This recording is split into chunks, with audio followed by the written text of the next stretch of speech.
আসসালামু আলাইকুম, কেমন আছেন সবাই? আলহামদুলিল্লাহ আমরা অনেক ভালো আছি। তো এই দেখেন আমার বাসার সামনে অনেকগুলো তেলাকুচা রাঙা হয়েছে। আমি ৩-৪ দিন পর পর এগুলো তুলে খাই।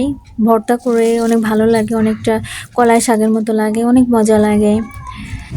তো অনেকগুলো হয়েছে, আমি খুব পছন্দ করি এটা। এটা আসলে অনেক পুষ্টিকর, অনেক পুষ্টিতে ভরপুর, অনেক শরীরের জন্য অনেক ভালো, ঔষধি গুণ সম্পন্ন। এটা আসলে ভিটামিন এ আছে এতে, যেটা আমাদের চোখের জন্য ভালো। আবার অ্যান্টিঅক্সিডেন্ট আছে যা আমাদের ত্বকের জন্য ভালো। আবার হজমে সহায়তা করে, কোষ্ঠকাঠিন্য হলেও এগুলো খেলে অনেক উপকারিতা পাওয়া যায়।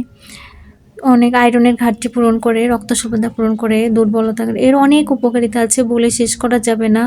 আল্লাহর সৃষ্টির অনেক ঔষধি গুণ সম্পন্ন এটা। তবে অতিরিক্ত খাওয়া ভালো না।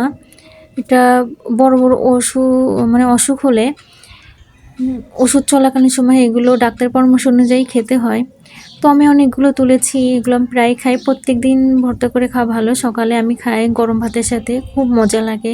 কার কার এই তেলাকুচা রাঙা ভালো লাগে